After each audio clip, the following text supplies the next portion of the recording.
आरक्षणाच्या बाबतीत शरद पवारांची भूमिका ही कायमच कुंपणावरची राहिली.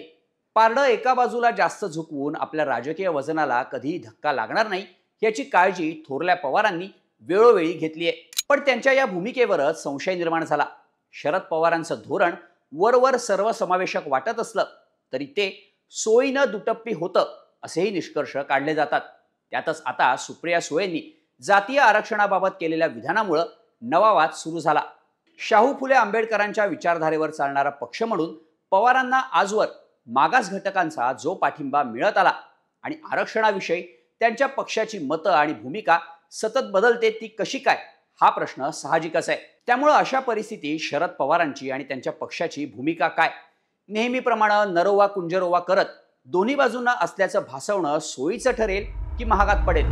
पूर्ण व्हिडिओ बघण्यासाठी आमच्या HBT मराठीच्या YouTube चॅनलला नक्की व्हिजिट करा.